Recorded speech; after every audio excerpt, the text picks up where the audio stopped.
बिस्मिल्लाहिर्रहमानिर्रहीम। अस्सलाम वालेकुम। मैं सरदानिश अहमद। अभी लास्ट वीडियो में आप लोगों से मुलाकात जो हुई उसमें मैंने डिस्क्रिप्शन के साथ ये डिस्कस किया था कि भैया हम इस लेक्चर में पेपर पैटर्न डिस्कस करेंगे कि 9th क्लास का जो पेपर पैटर्न फ़ाइनल हुआ है तो बुनियादी तौर पर उसमें क्या क्या चीज़ें आएंगी, किस किस तरह से आएंगी और किन चीज़ों को आपने हाईलाइट करना है। बाकी कुछ स्टूडेंट्स ने जो व्हाट्सएप किया है कि सर इंपॉर्टेंट क्वेश्चंस वगैरह के हवाले से, तो वो जाहिर सी बात है जब हमारा ग्रुप चल रहा होता है, पढ़ाई चल रही होती है, आप लोगों को क्लासेस में पढ़ा रहा होता हूँ, उस दौरान मैं उन इंपॉर्टेंट वगैरह को डिस्क्राइब करूँगा। बाकी जो स्टूडेंट्स न्यू ग्रुप का पार्ट बनना चाहते हैं तो 6 जनवरी से नया ग्रुप भी स्टार्ट हो रहा है, बिल्कुल फ्रेश ग्रुप स्टार्ट हो रहा है, तो वो ऑनलाइन प्लस फिजिकल दोनों उसमें क्लासेस हो रही हैं, तो उसका पार्ट बन के भी आप अपनी तैयारी कंटिन्यू कर सकते हैं।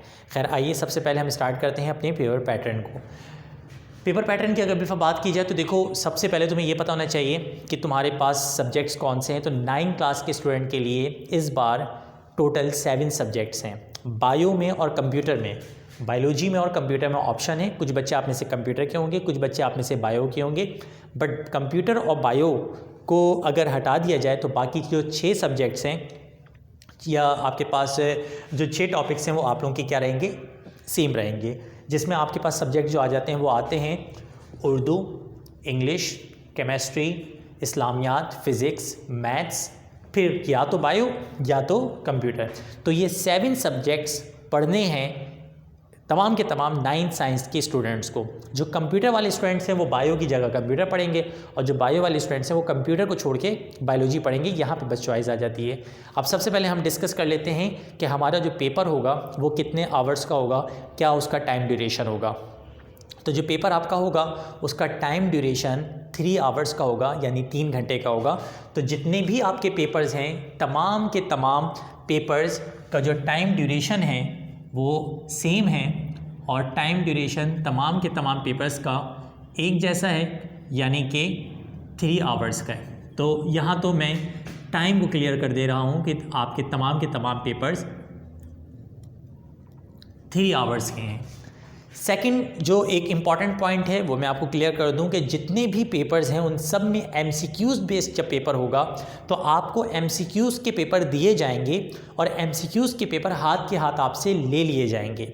जैसे मिसाल के तौर पे किसी पेपर में 30 नंबर का टाइम एमसीक्यूज़ के पेपर को करने का है तो आपको वही 30 मिनट्स दिए जाएंगे एमसीक्यूज़ का पेपर करने के लिए। और जैसे ही वो 30 मिनट्स कंप्लीट होंगे तो आपसे एमसीक्यूज़ का पेपर पहले लिया जाएगा, उसके बाद आपके क्वेश्चंस का पेपर आपको हैंड ओवर किया जाएगा। तो लिहाजा इस चीज़ के लिए आपने तैयार रहना है कि एमसीक्यूज़ आपने अपने टाइम ड्यूरेशन में ही करना है, अदरवाइज टाइम अगर गुजर गया तो बाद में आपको एमसीक्यूज़ करने का ऑप्शन नहीं मिलेगा। 9th क्लास जो हमारी होगी न्यू स्कीम के हिसाब से, उसमें जो टोटल मार्क्स होंगे वो 550 होंगे। ये याद रखिएगा, अपने जहन में रखिएगा। टोटल हमारे पास जो मार्क्स हैं वो 550 हैं, यानी हमारे पास बुनियादी तौर पे टोटल जो नंबर आ रहे हैं 9th क्लास में वो आ रहे हैं 550। पूरी 9th क्लास आपकी 550 नंबर पे मुश्तमिल है। यानी जब आप अपनी परसेंटेज निकालेंगे 9th क्लास के रिज़ल्ट के बाद तो आप अपने हासिल करदा नंबरों को 550 से डिवाइड करवाएंगे और मल्टीप्लाई बाय 100 करेंगे तो आपकी परसेंटेज आ जाएगी। तो ये हमारे पास टोटल मार्क्स हैं। अब कौन सा सब्जेक्ट कितने मार्क्स का है इसको ज़रा डिस्कस कर लेते हैं। याद रखिएगा, उर्दू हमारा टोटल 75 मार्क्स का है। उर्दू टोटल 75 मार्क्स का पेपर होगा उर्दू का। इसके बाद जो इंग्लिश है सबसे ज़्यादा मार्क्स हैं इसके। इंग्लिश हमारा 100 मार्क्स का होगा टोटल पेपर। इसी तरीके से जो केमिस्ट्री होगी हमारी वो 2 चीज़ों पे मुश्तमिल होगी, 60 + 15। आप कहेंगे 60 + 15 का मतलब सर, तो 60 + 15 का मतलब ये कि 60 नंबर की आपकी थ्योरी होगी, 60 मार्क्स की आपकी थ्योरी होगी और 15 नंबर आपके स्कूल के हाथों में होंगे जिसमें आप प्रैक्टिकल करेंगे और प्रैक्टिकल से आप अपने नंबर्स हासिल करेंगे। देन आपके बाद आखिरी जो नंबर 4 पे आता है वो बायो आता है। जो सीन बायो का है वही सीन कंप्यूटर का है, सेम मार्क्स स्कीम है। दोनों जगहों पे 60 और 15 की स्कीम है, यानी कि 60 और 15। 60 नंबर का आपके पास थ्योरी का पेपर होगा और 15 नंबर आपके प्रैक्टिकल्स के होंगे। इसी तरीके से कंप्यूटर में भी 60 + 15 की स्कीम होगी, यानी कि 60 नंबर की आपके पास थ्योरी होगी कंप्यूटर के पेपर की और 15 नंबर का आपका प्रैक्टिकल होगा। उर्दू हो गया, इंग्लिश हो गया, केमिस्ट्री हो गई, बायो हो गई, कंप्यूटर हो गई। इस्लामियात पे आ जाएं। इस्लामियात का जो पेपर है आपका वो 75 मार्क्स का होगा। टोटल 75 मार्क्स का आपका इस्लामियात का पेपर होगा। और इस्लामियात के बाद नंबर आ रहा है फ़िज़िक्स का, तो फ़िज़िक्स जो है आपकी वो भी 60 + 15 की होगी, यानी 60 नंबर की आपकी थ्योरी होगी और 15 नंबर की आपके प्रैक्टिकल के मार्क्स होंगे जो आपके टीचर के हाथ में होंगे या फिर स्कूल के हाथों में होंगे। देन आपके पास लास्ट नंबर में मैथ्स आ जाता है और मैथ्स आपके पास टोटल 75 मार्क्स का है। मैथ्स आपका 75 मार्क्स का है। तो ये दो चीज़ें हमने डिस्कस कर ली बहुत तेज़ी के साथ। टाइम ड्यूरेशन, कितना टाइम मिलेगा हमें पेपर करने के लिए, और उसके बाद हमने ये भी डिस्कस कर लिया कि जितने भी पेपर्स हैं हमारे वो कितने कितने मार्क्स के हैं। तो इनको सबको ऐड जब करेंगे आप तो सम करने के बाद टोटल 550 मार्क्स बन जाएंगे। तो किसी स्टूडेंट को अगर बिलफर्ज कोई क्वेश्चन आ रहा है या कोई भी क्यूरी है इस हवाले से, तो वो कमेंट्स वगैरह में या मुझे पर्सनली तौर पे, बहुत से स्टूडेंट तो मेरे अपने ही हैं जो मुझसे पढ़ रहे हैं, तो वो तमाम के तमाम स्टूडेंट मुझसे पर्सनली तौर पर पूछ सकते हैं कि सर इस चीज़ के हवाले से क्या प्रॉब्लम है या इस चीज़ के हवाले से क्या हमें चेंजिंग करनी है। आइए अब चलते हैं हम आगे। देखिए हमारे पास अब पेपर पैटर्न में सबसे पहले मैं ईजी जो पैटर्न्स हैं वो क्लियर कर देता हूँ कि कौन कौन से पेपर में क्या क्या पैटर्न होगा। सबसे पहले मैं डिस्कस करने जा रहा हूँ अपने सब्जेक्ट को जो कि फ़िज़िक्स और केमिस्ट्री है, क्योंकि आप सब जानते हैं मैं फ़िज़िक्स और केमिस्ट्री पढ़ाता हूँ, तो फ़िज़िक्स और केमिस्ट्री को मैं डिस्कस कर लेता हूँ। देखिए फ़िज़िक्स में 15 नंबर तो प्रैक्टिकल के हो गए, तो इसके हवाले से तो मैं बात करूँगा ही नहीं, क्योंकि 15 नंबर के जो प्रैक्टिकल्स हैं जब आपके प्रैक्टिकल करवाए जाएंगे उसके हिसाब से फिर मामलात होंगे। वो सारा मामला तो प्रैक्टिकल और स्कूल के ऊपर डिपेंड करता है। अब जो फ़िज़िक्स में 60 नंबर के पेपर्स हैं वो किस तरह मुश्तमिल होंगे ये ज़रा सुन लीजिएगा। जो हमारा फिज़िक्स का पेपर होगा वो 3 सेक्शंस पे मुश्तमिल होगा। एक होगा सेक्शन ए, उसके बाद बारी आएगी अगले सेक्शन की और वो होगा सेक्शन बी, और उसके बाद आपकी बारी आएगी अगले सेक्शन की जो कि होगा सेक्शन सी। तो जो फिज़िक्स का पेपर आएगा वो 3 सेक्शंस पे मुश्तमिल होगा। सेक्शन ए आएगा, उसके बाद आपका सेक्शन बी आएगा और उसके बाद आपका सेक्शन सी आएगा। सेक्शन ए में आपको 12 MCQs दिए जाएंगे, यानी कि मल्टीपल चॉइस क्वेश्चन दिए जाएंगे। 12 MCQs दिए जाएंगे और इसके 12 ही मार्क्स होंगे। 12 MCQs दिए जाएंगे, उसके 12 ही क्या होंगे बेटा, मार्क्स होंगे। बट इस बात का ख्याल रहे कि सेक्शन ए करने के लिए जो आपको टाइम मिलेगा वो 30 मिनट्स का मिलेगा, यानी 30 मिनट के अंदर ये वाला पेपर आपसे ले लिया जाएगा और 30 मिनट्स के बाद आपको ये पेपर ए यानी कि सेक्शन ए MCQs वाला पेपर आपको वापस करना होगा। अच्छा जी, इसके बाद दूसरे नंबर पे जो आता है वो आता है सेक्शन बी। सेक्शन बी में एक प्रॉब्लम है और सेक्शन बी में ये डिफरेंस है कि पहले क्या होता था, न्यूमेरिकल्स और थ्योरी मिल के आया करती थी, बट इस बार आपके 2 पार्ट्स होंगे सेक्शन बी के अंदर। एक होगा आपका सेक्शन बी का पार्ट ए और एक होगा आपका पार्ट बी। बेटा पार्ट ए हो या पार्ट बी हो, दोनों में सिर्फ एक फ़र्क है कि पार्ट ए में और पार्ट बी में जिस तरह आपके पास आपका केमिस्ट्री का भी जब मैं बताऊंगा तो आपको पता चलेगा कि हमारे पास जो सेक्शन बी है वो उसमें आपको 15 जो क्वेश्चंस हैं वो गिवन हैं और उनमें से आपने 10 क्वेश्चंस करने होते हैं। तो यहाँ पे होगा क्या कि पार्ट ए में और पार्ट बी में दोनों जगहों पे आपको 7 या 8 क्वेश्चंस यानी कि गिवन होंगे। यहाँ पे भी 8 क्वेश्चंस गिवन होंगे और 8 क्वेश्चंस में से आपने कितने क्वेश्चंस करने होंगे, 5 क्वेश्चंस करने होंगे। और जो उस साइड का आपका पोर्शन होगा पार्ट बी वाला, उसमें भी आपको 8 क्वेश्चंस गिवन होंगे जिनमें से आपने कितने क्वेश्चंस करने होंगे, 5 क्वेश्चंस करने होंगे। बट इस बात का ख्याल रहे कि ये जो पोर्शन होगा 8 क्वेश्चंस यहाँ पे भी गिवन 5 करने हैं, 8 क्वेश्चंस यहाँ पे भी गिवन 5 करने हैं। बट यहाँ पे हर जो सवाल होगा वो होगा 3 नंबर का। तो अब ये 5 क्वेश्चन और ये 5 क्वेश्चन मिलके सेक्शन बी में कितने क्वेश्चंस बन गए, 10। तो 3 टाइम्स 30, तो 30 नंबर का आपका सेक्शन बी होगा। अब फर्क ये कि पार्ट ए में और पार्ट बी में क्या फर्क है, तो पार्ट ए में एक्चुअली थ्योरी आएगी, पार्ट ए में आपके पास सिर्फ थ्योरी के क्वेश्चंस होंगे, इसमें कोई भी न्यूमेरिकल नहीं होगा। और जो पार्ट बी है उसमें सिर्फ और सिर्फ आपके पास क्या होंगे, न्यूमेरिकल्स होंगे, इसमें कोई भी थ्योरी का क्वेश्चन नहीं होगा। ये हमारे पास फिजिक्स का पार्ट चल रहा है। देखिए फिजिक्स का पेपर आपके पास आया, 3 सेक्शन है, section A, section B, section C. Section A में 12 एमसीक्यूज 12 नंबर, सेक्शन बी में 2 parts, part A part B. Part B में 8 क्वेश्चन थ्योरी के, 5 अटैम्प्ट करने हैं, हर क्वेश्चन के 3 नंबर। पार्ट बी में 8 क्वेश्चन जिनमें से 5 करने हैं, हर क्वेश्चन के 3 नंबर। तो टोटल मिला के कितने मार्क्स हो गए, 30 आपके पास मार्क्स हो गए। इसके बाद एक बहुत अच्छी और तुम लोग के लिए बड़ी गुड न्यूज़ है, और वो गुड न्यूज़ क्या है कि सेक्शन सी में आपके पास 5 क्वेश्चंस होंगे, और 5 क्वेश्चंस में से आपने 3 क्वेश्चंस करने होंगे। 5 क्वेश्चंस होंगे और 5 क्वेश्चंस में से आपने कोई से 3 क्वेश्चंस अटेम्प्ट करने होंगे, हर क्वेश्चन के 6 नंबर होंगे। तो ये बन जाएगा 3 6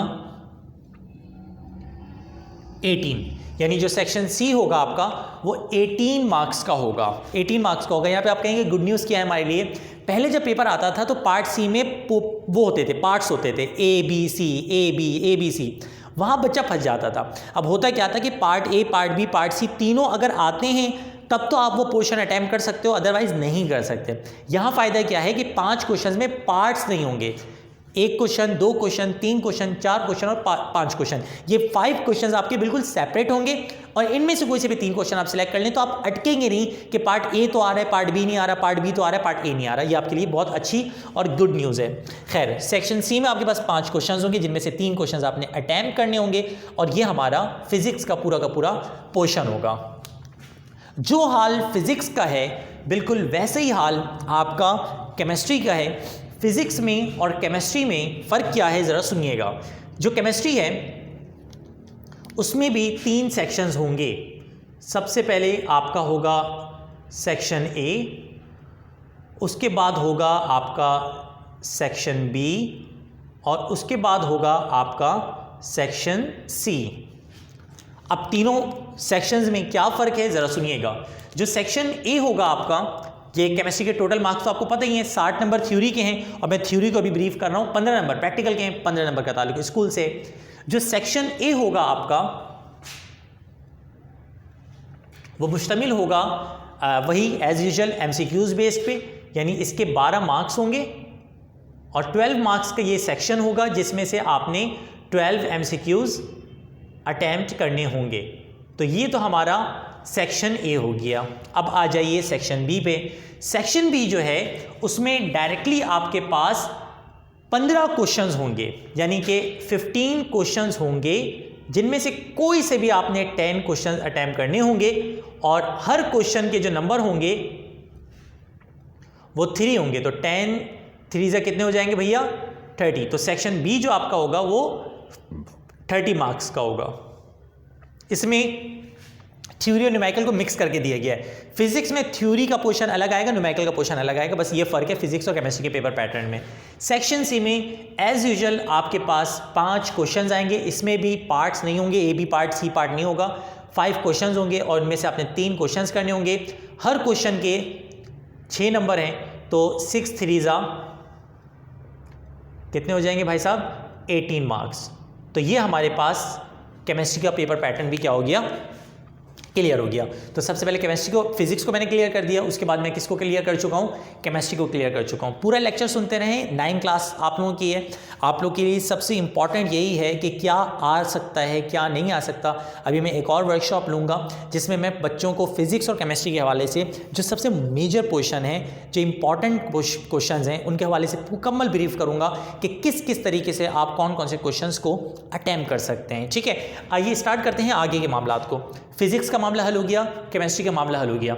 अब हमारे पास अगले नंबर पे हम एक काम करते हैं, इस्लामियात को डिस्कस कर लेते हैं। देखिए जी, इस्लामियात की अगर बात करें तो इस्लामियात के पेपर बड़ा सिंपल है।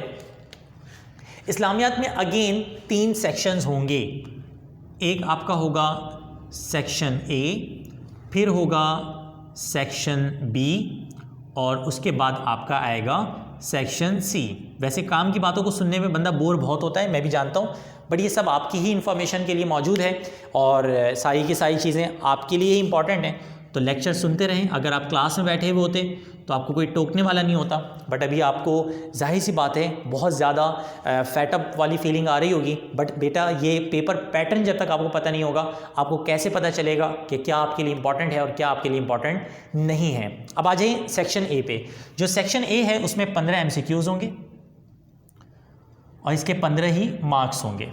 तो 15 मार्क्स का सेक्शन ए होगा जो कि आपसे फ़ौरन से क्या कर दिया जाएगा, ले लिया जाएगा। इसके बाद बेटा हमारे पास से टोटल 10 नंबर का एक पोर्शन आएगा जिसमें आपको आयत का तर्जुमा करना होगा। यानी एक क्वेश्चन इसमें यह आएगा, उसमें आपको आयतें दी हुई होंगी और आपको आयत का क्या करना होगा, तर्जुमा करना होगा। और आयत का तर्जुमा करके बस उसमें जस्ट तर्जुमा करना है और ये मेरे ख्याल से 10 मार्क्स का आपका पोर्शन होगा और 10 नंबर इसके आपके आयत के तर्जुमे के जो हैं 10 मार्क्स होंगे। फिर उसके बाद आयत के तर्जुमे के बाद जो सेकंड नंबर पे मामला आएगा वो अहादीस का आएगा। इसमें अहादीस की आपको तशरीह भी करनी होगी। कोई 2 अहादीस, टोटल आपको अहादीस जो दी जाएंगी वो 4 अहादीस दी जाएंगी। ये सब जब आपको PDF मिलेगा तो PDF, ये मेरी वीडियो है उसके नीचे लिंक मौजूद है, उस पर PDF पे क्लिक करें, सारी चीज़ों को रीड कर सकते हैं आप जाके लिखे हुए हाल में। इसको लिखने की ज़रूरत नहीं है, वहाँ पे लिखा हुआ मौजूद है सब। अहादीस जो है आपको कोई सी 2 अटैम्प्ट करनी होंगी। टोटल आपके पास 4 अहादीस होंगी, उनमें से कोई अपनी पसंद की या अपनी आसानी के लिए जो आपको याद हो बहुत बेहतर अंदाज में उनको उठा सकते हैं और वो 2 अहादीस को आपने ब्रीफ करना है। इसके टोटल 8 मार्क्स होंगे। अच्छा जी, अहादीस के बाद आपके पास 10 क्वेश्चंस होंगे शॉर्ट क्वेश्चन आंसर। इसके बाद जो है शॉर्ट क्वेश्चन आंसर के पहला पार्ट तो आयत का आ गया, दूसरा पार्ट अहादीस का आ गया, तीसरा पार्ट जो है सवालात का आ जाएगा। टोटल 6 आपको सवालात करने होंगे 10 में से, यानी टोटल जो क्वेश्चंस होंगे वो 10 होंगे और उन 10 में से आपने कोई से भी 6 क्वेश्चंस अटेम्प्ट करने और ये वाला जो पोर्शन होगा वो आपका 18 मार्क्स का होगा, यानी 6 3 18 मार्क्स। उसके बाद लास्ट में आपके पास सेक्शन सी आएगा और जब सेक्शन सी आप देखेंगे तो सेक्शन सी बहुत सिंपल अंदाज में आपको ब्रीफ किया हुआ होगा सेक्शन सी में। और सेक्शन सी जो होगा उसमें 5 क्वेश्चंस होंगे और उनमें से कोई 3 करने होंगे। 5 क्वेश्चंस होंगे और उनमें से आपने कोई 3 क्वेश्चंस करने होंगे। हर क्वेश्चन 8 नंबर का होगा, तो 3 8 24 और ये 24 मार्क्स का क्या बन जाएगा, पोर्शन बन जाएगा। अच्छा, अब उर्दू, इंग्लिश, बायो और कंप्यूटर क्योंकि मेरा मेन सब्जेक्ट नहीं है, मैथ्स में ब्रीफ कर देता हूँ, जो क्योंकि 9 क्लास वालों के लिए इस बार बड़ी मुश्किलात हैं। 3-4 चीज़ें आप लोग के लिए बड़ी इंपॉर्टेंट हैं। पहली बात तो ये कि आपके सब्जेक्ट ज़्यादा हैं, 7 सब्जेक्ट्स हैं। दूसरी इंपॉर्टेंट आपके पास बात यह है कि ना सिर्फ ये आपके पास 7 सब्जेक्ट्स हैं बल्कि सारे के सारे मुश्किल सब्जेक्ट्स हैं। अगर कोई एक सब्जेक्ट भी ऐसा नहीं बोल सकते, जैसे 9 क्लास में एक सब्जेक्ट होता था सिंधी और पाकिस्तानी स्टडीज़, चलो यार आसान सब्जेक्ट है, तो आप लोग के तो ऐसा लग रहा है कि आप लोगों को रोड पे खड़े होकर बोलना चाहिए कि हम क्या मंदिर के घंटा हैं, जो आ रहा है टन करके बजाया जा रहा है हमें। तो तुम लोगों के साथ तो बड़ा गलत हो रहा है, या तो तुम लोग के सेशन में कोई बहुत ही ज़्यादा पनौती बंदा है कि उस पनौती की वजह से सब कुछ मेरे ख्याल से बहुत प्रॉब्लम में चल रहा है। अब देखिए ना, एक सोचने वाली बात है कि आप लोग के जो पेपर्स हैं अगर बिलफर्ज मई में हो जाते हैं तो जनवरी आ चुका है, जनवरी, फरवरी, मार्च, अप्रैल, जस्ट 4 मंथ्स हैं आपके पास। तो 4 महीनों के अंदर कैसे इतनी बड़ी तैयारी कंप्लीट कर पाओगे? सीम्स टू बी इम्पॉसिबल तो नहीं कहूँगा मैं, but it is too difficult I think for student, क्योंकि एज अ टीचर हम स्ट्रेस में हैं कि इतनी जल्दी कैसे कंप्लीट करवा पाएंगे सारी चीज़ों को। तो आप एज अ स्टूडेंट कहाँ खड़े होंगे आज के 4 महीने या 3 महीने के बाद? और 3 महीने बाद पेपर तो होना है, क्योंकि मैं बार बार एक बात कह रहा हूँ कि ये तो होगा। तो अगर ये होगा तो फिर तुम्हारा वो क्या कहते हैं, तेरा क्या होगा कालिया। तो लिहाजा जो भी कालियाँ हैं, जो भी गोरियाँ हैं, सबका मेरे ख्याल से बैंड बजना है। तो वो कहते हैं कि लगेगी आग तो आएंगे सभी घर जद में, यहाँ पे सिर्फ हमारा मकान थोड़ी है। तो ये जो आपके पास हालात हैं या जो मामलात हैं, ये सिर्फ आपके साथ नहीं है, क्लास 9 के तमाम स्टूडेंट्स के साथ हैं। एक चीज़ मैं क्लियर कर दूं, और वो ये कि जो पेपर पैटर्न है ये सिंध गवर्नमेंट है, हो सकता है 2 महीने बाद 3 महीने बाद कुछ और अनाउंस कर दे, कुछ भी नया आपके सामने फेंक दे, लेकिन ये इस वक्त 109% ऑफिशियल पेपर पैटर्न है और इसी पेपर पैटर्न के हिसाब से आपके पेपर्स होंगे। बाकी सब्जेक्ट्स को आप लोग अगर ब्रीफ करवाना चाहते हैं मुझसे, आप बिल्कुल रिक्वेस्ट कीजिएगा, मैं इसके मुतालिक भी वीडियो बना दूंगा। लेकिन जो मैंने आप लोगों को YouTube की डिस्क्रिप्शन में एक PDF की फ़ाइल सेंड की है, उस PDF को खोलें। ये जो चीज़ें मैं ब्रीफ़ कर रहा हूँ, एक एक चीज़ मैंने वहाँ पे ब्रीफ़ की हुई है। मतलब मैंने, माज़रत के साथ मैंने नहीं, मुझे बोर्ड की तरफ से वो PDF ज़ाहिर सी बात रिसीव हुई है, तो उसमें एक एक चीज़ ब्रीफ़ हुई है। आप उसको देख के समझ सकते हैं कि हर पेपर के मैंने मार्क्स आपको बता दिए, टाइम ड्यूरेशन